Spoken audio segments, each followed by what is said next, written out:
Hello, everybody. I can't hear you guys.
Can you guys hear me over there?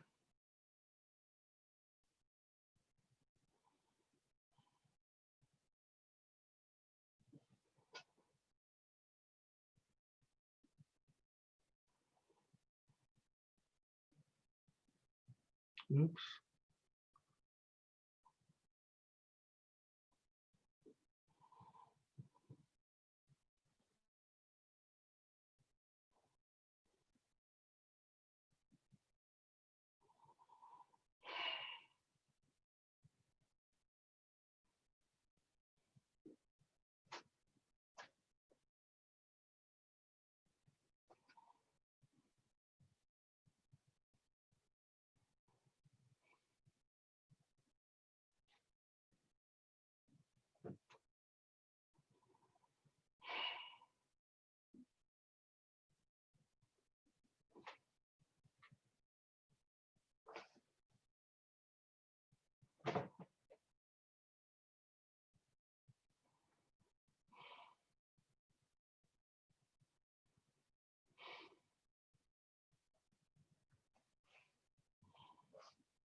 Hello, everybody. Can you guys hear me?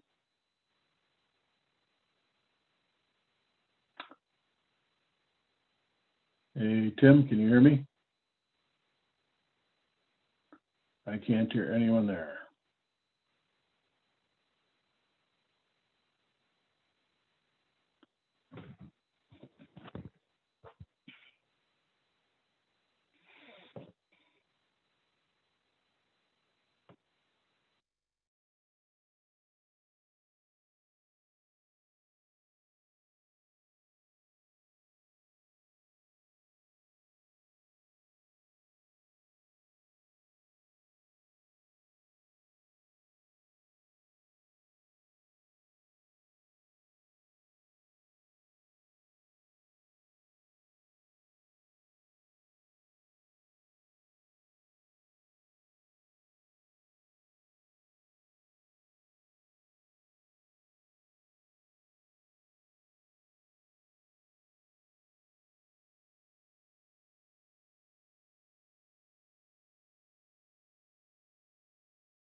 Don?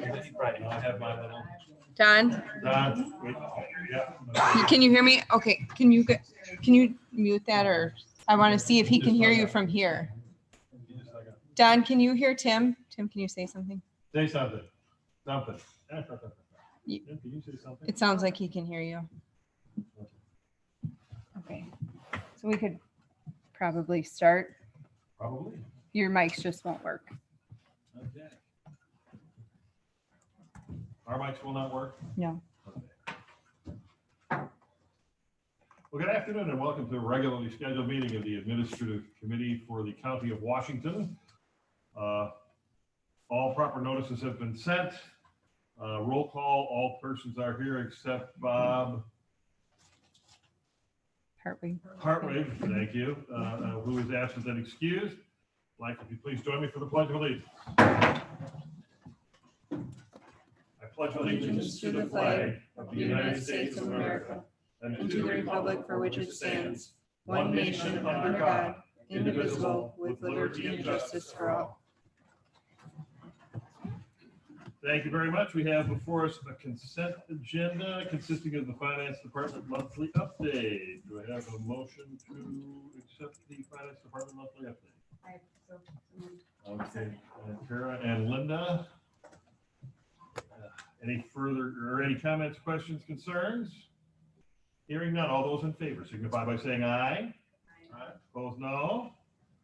Motion carried. Thank you. Up to item number 5 already. This is a discussion item, so no vote will be needed.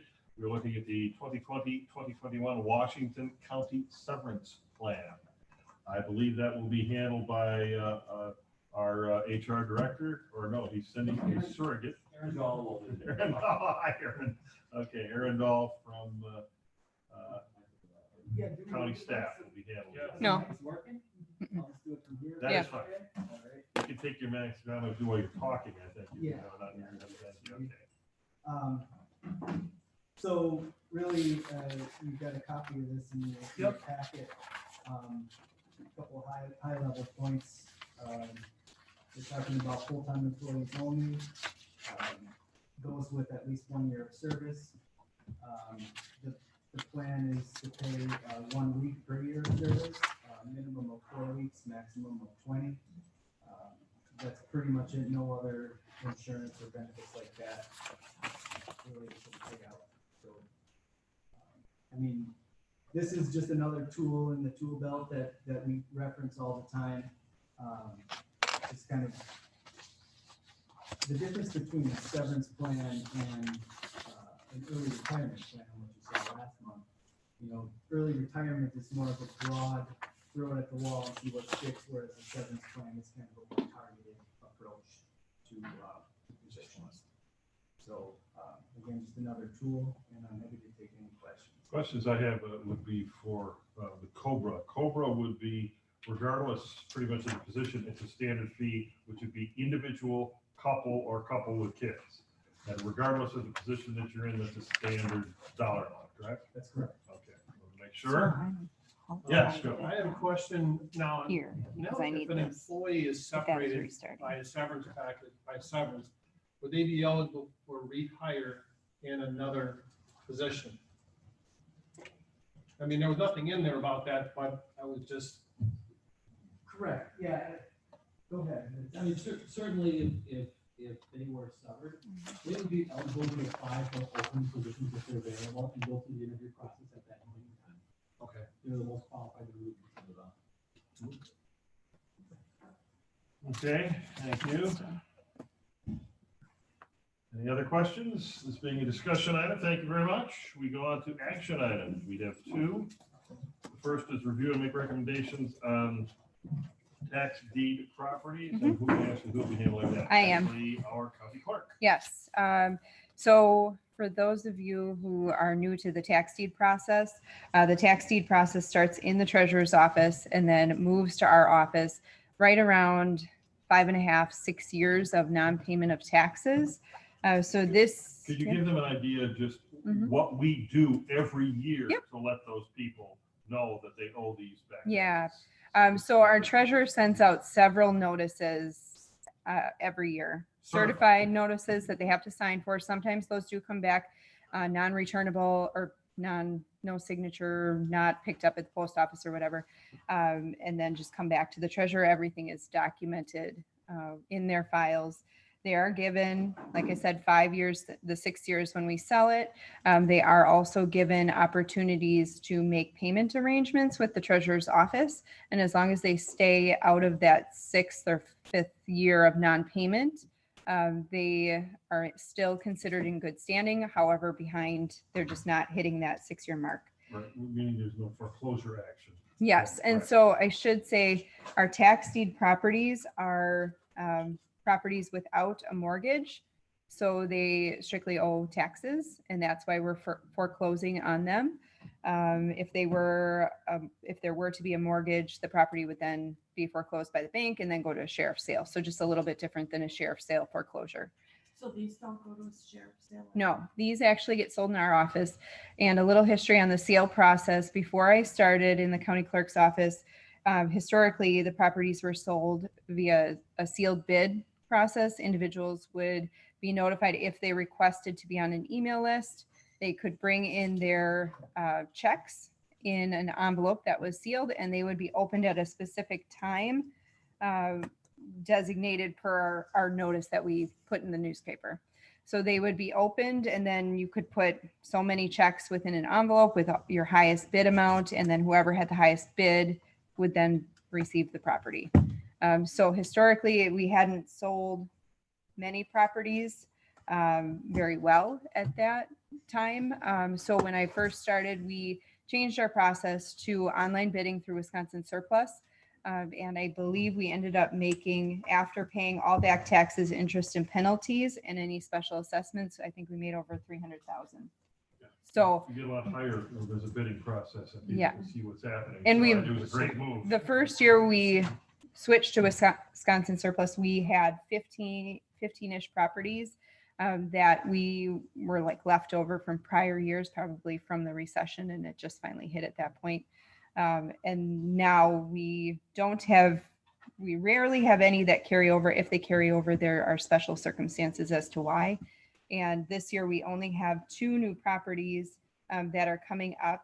What happens once you all, if you approve to take the deeds and set the minimum bid amount, the county attorney then sends out a letter to the property owners, giving them 30 days. So one more final chance to redeem the property, which they have to pay all back taxes, interest, and penalties in order to receive the deed back in their name. We last year started a process where we do a mini background check through an entity that the county attorney's office works with often. And that assists us in finding individuals that maybe didn't sign for the notice or it went to the wrong address or someone died. So we do that as well. Are those fees added to what then has to be paid? Yeah. Mhm. Okay. Yep. Make sure because we're constantly doing these things. It's an expense to the county, and the taxpayer should have to pay to chase somebody down to pay the tax. Yep. Or if they do, they have to pay for it. Just one question that I have is on. Joe, go ahead. Thank you. It's on the property with the deceased. Is there an effort to reach out to the property owner is deceased? So last year, and this is one of the properties that we're really just going to be setting a minimum bid amount for today. We've already taken the deed. The property that's in the village of Germantown, that parcel was owned by an individual that had passed away. And last year we did a background check on him, and any phone numbers that came up, I called every single one. And we happened to contact the realtor that sold his condo in Florida, who had the daughter's phone number and was able to contact the daughter. And she was going to redeem the property, but never ended up doing so. So now we're coming back to sell it. So, but I can start by going through the 3 properties that we have, or the 2 first that will be taking the deeds, That'd be great. and then we can go over the minimum bid amounts. So up on the screen, I'll start with the City of West Bend property. This is a condo on Silverbrook, so it's just north of Marco's Pizza and the Family Video movie theater or movie rental place. So it's a condo. These are typically 2 to 3 bedrooms, lofts, depending. I'm not sure about a garage unit. Was owned by a Sarah Ponath. So the address is 480 North Silverbrook Drive, unit 106. The assessment is 127,000. Back taxes on this property equal $12,357.40, and that's back taxes, interest, penalties, and any other fees, and we do not have any special assessments on that property. So it is a condo. And then the second property, here, and I can show you one more photo of the one in West Bend. It's not very big. And if there's more money made than the taxes, interest, and penalties, that money goes to the general fund? Yes. Right. Mhm. Yep. So there's 4 buildings in this complex. So the second property that we have is an interesting property. There's quite the history with it. I believe with the village of Slinger, at one point, they were called out by the trust, I believe, because it's 2 owners, a trust, and then it's an individual, to condemn the property because they wanted to evict the Sasha Brownell. That ended up not happening, and that was in 2008 or 9. So they must have come up with some agreement. There was also a potential sheriff's sale for the property, and that was dismissed at one point. So this property is right on Highway 60 or Commerce Boulevard. How long has it gone without paying taxes? It's the 5.5 years. They were on a payment plan. The treasurer did let me know that originally they were on a payment plan, and then they just stopped making payments and stopped following up. So there is a house you can see right here. If you drove past it on Highway 60, probably wouldn't even realize it was there. It's very tucked away.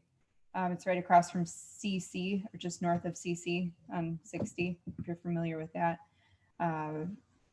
So it's a little over 2-acre parcel. It does, however, have an easement along the side for the Ice Age Trail. And I have a few pictures. I did venture out there yesterday. So it's pretty overgrown with trees and brush. This is a better photo.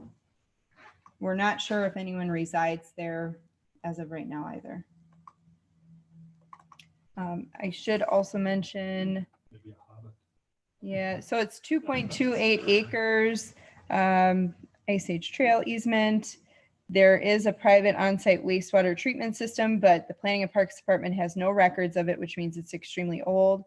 Last year, there was a complaint of sewage smell coming from the property, but there was nothing on the ground surface.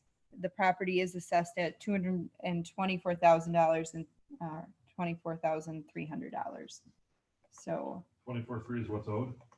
let's see, $23,153.82 is what is owed, but it's assessed at $224,300.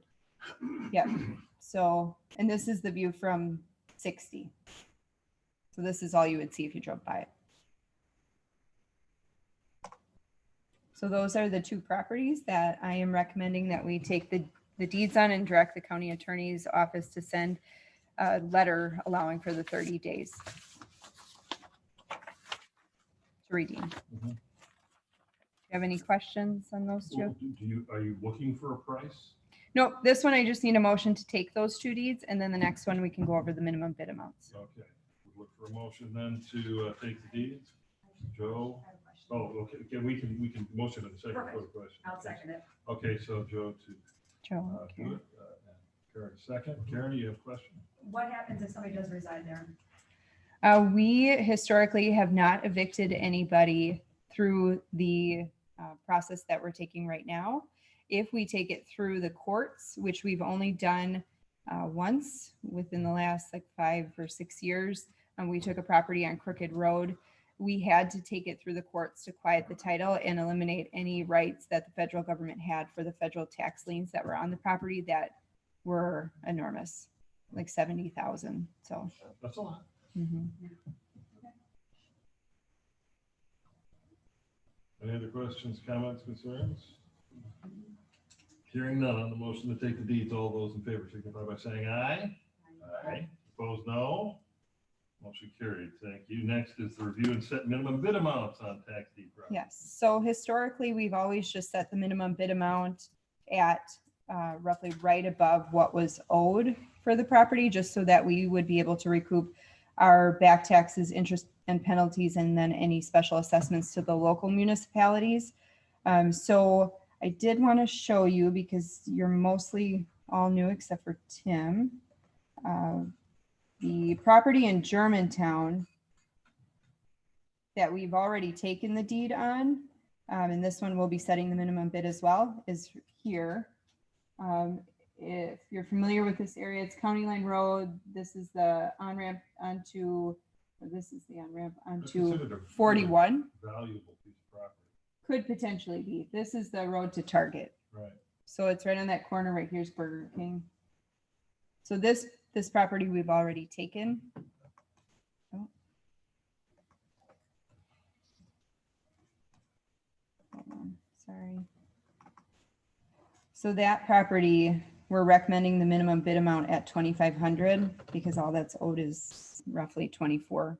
What's the value of the property? I believe right now it's like 24,000 is the value. It's not a lot. It's a tricky piece of property because there's a creek that runs along the back side of the property. And the government, the federal government, when they were doing their floodplain lines, they did a study in Waukesha of that creek and never worked their way into Washington County. So right now it doesn't look like any of it's in a floodplain. Okay. So right now it looks like everything is buildable, but that is What's the size of the property? questionable.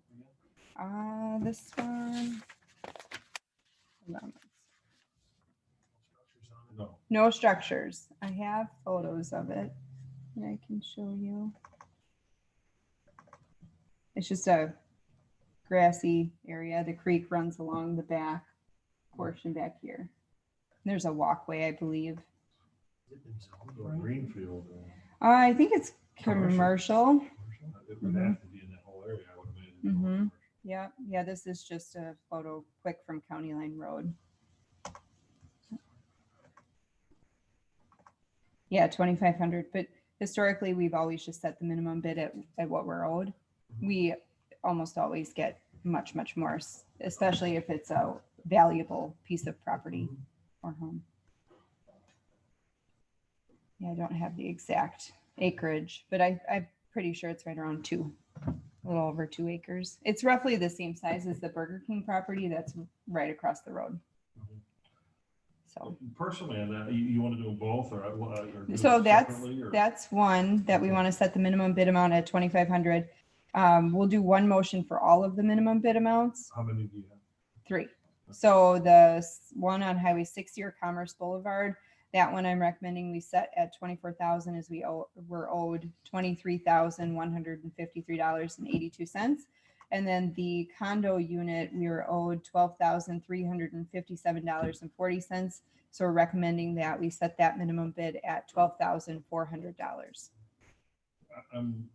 And I'll take anybody else's thing. I guess I'm for trying to make it look a little bit more valuable, and I know what we used to do, Mhm. and we've done it in the past. But from my position, I would recommend doing more, especially Okay. because of the fact that if the money goes into the general fund, and we're talking about the possibility of a $3 million delta in what we're going to have, every dollar counts. Mhm. And if we're able to if we've had these 3 properties and we can take some money, we've already run a deficit with these people not paying for 5 years. It goes on a bit. So it's what would happen is that's Wisconsin surplus would show that as the minimum bid. Yep. Is my Yep, understanding, because in fact I was on Wisconsin surplus today.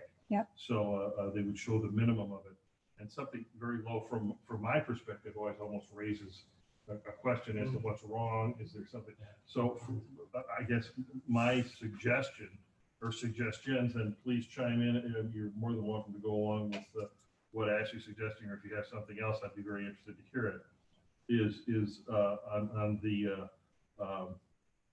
on the house with $224,000, it's assessed. I mean, I personally would look at something no less than 3 times the $275,000 for a dollar amount that we would put as a minimum bid.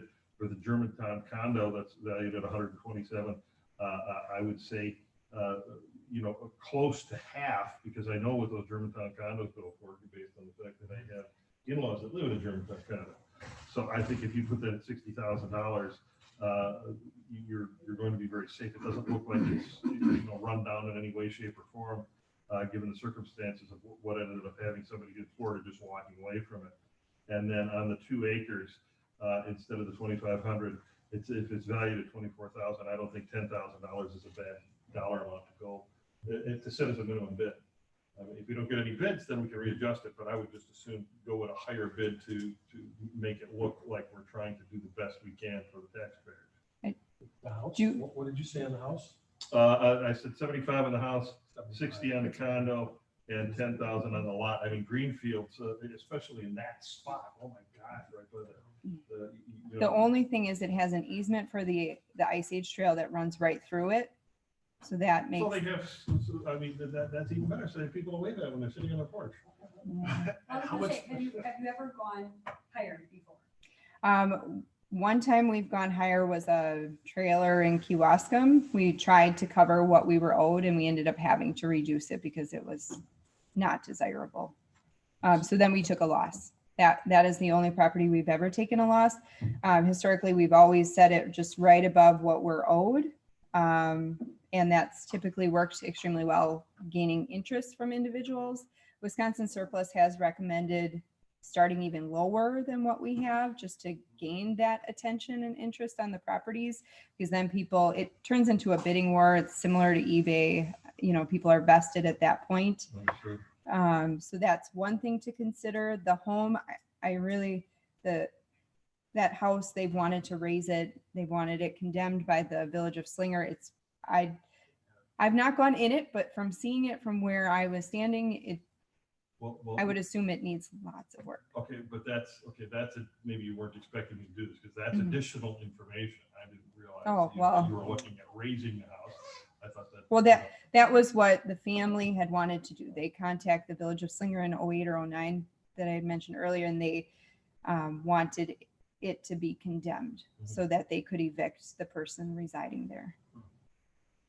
Is there land, is there a pretty substantial piece of land that goes with that house? It's a little over 2.2 acres. Okay. The house, by your pictures, I that's. didn't think it was that, but it was overgrown. Yeah, well, It's it's pretty tough, but if there's 2.5 acres, that's gonna. But with some of it being an easement though, too, you gotta take into consideration some of the. Here, let me- property. So it's kind of like, Yeah, where does the value lie?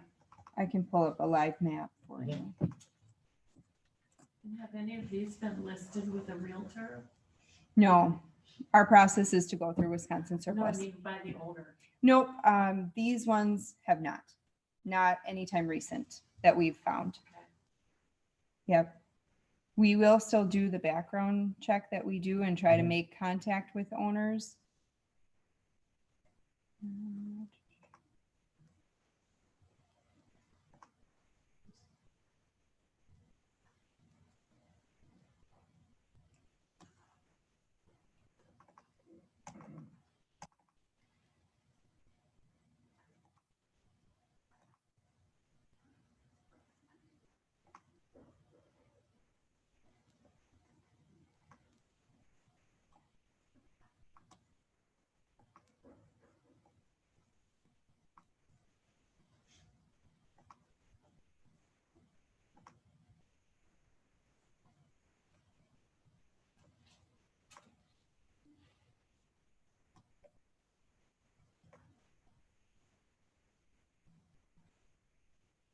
It'll just take a moment.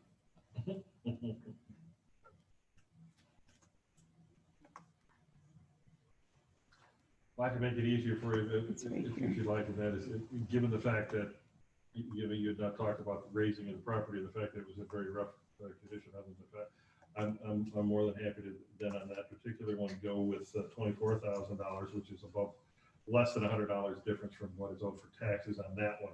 But still stay with condo at $60,000, which is dirt cheap for a condo Sure. in Germantown. And I'd still like to see the lot at $10,000, given the fact that there's its location is just stellar Sure. for commercial property, and to have a 2-acre lot for $5,000 an acre in there is just like ridiculously low. So I'll make that as a motion if somebody would want to second that, and then we can. Joe would second that, so that would be. You understand then when I'm talking about 24,000, Ashley, on the. Yep, you're the gonna house. stay with the 24,000 and then 10,000 on the parcel in Germantown and 60,000 on the West Okay. Bend condo. Correct. Yeah, just, this is the property here. The map is not pulling up the actual imagery, but I can show you the line is like right here. It goes through the whole property. Okay. This is all like marshy, and then there's condos over here, I think. Any other questions, comments? Anybody else have any other ideas? We're happy to discuss them. No, I think it's actually good to have a higher price on those because obviously whoever buys it is looking to get a good deal. Well, they're gonna get a good deal.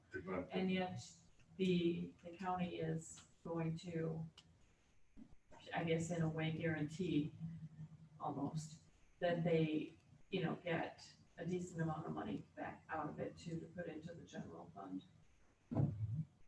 Yeah, so it depends on what your thought process on selling tax deeds is, if you're out to make revenue or if you're just recouping. So historically, Real estate market is hot. sure. My only concern is we do that, Mhm. okay? Again, we don't have anything like historically to look at, but it's one of those things where if you set it higher to begin with, now you've got the bidding starting, Mhm. could we have, like you said, gotten even more? Does it plateau there, or do we have to actually, we can't even backtrack, can we? At that No, point in time, not because the once it's bidding out. No, started. we'd have to rebid it. I do want to mention, if you're thinking about, well, if we set it at 60,000 and it doesn't sell, we can just reduce the price and put it on Wisconsin surplus. We have to put out notices, a class 3 notice where it goes out 3 weeks in a row. Mhm. If we don't sell these properties by the end of 2020 and they're still in our name in 2021, the taxes for whoever buys them in 2021, they don't have to pay. So that's another year that we're out, just so you're aware. Okay. I still think it's worth the risk, my personal opinion. I don't think the prices are outrageous. Not at all. I think No, I mean, I think you can go too cheap, and on this particular instance, I would say we're being fair in the house at getting the 24,000, but a $60,000 condo in Germantown, I can't believe anybody that's looking, even investors at that price, that's a steal. So. Any other questions, comments, concerns? We do have a motion in a second on those prices. All those in favor of the prices as stated signify by saying aye. Aye. Opposed, no? Who was your second? It was Oh, you, Joe. Tim and Joe? Yeah. I do just want to let you know, so the process will be, we'll send out the 30-day letter for them to redeem. If they do not do that, then we do our class 3 notice, and then they go on Wisconsin surplus. Once the sale has concluded, we bring a resolution back to you all, and then you either approve or don't approve the sale of the property, and then it goes to county board if you approve. And then we deed over the property once we receive final payment. Super, thank you very much. Next meeting is August 20th, 2020 at 4:30 PM. We stand adjourned to the call of the chair. Thank you.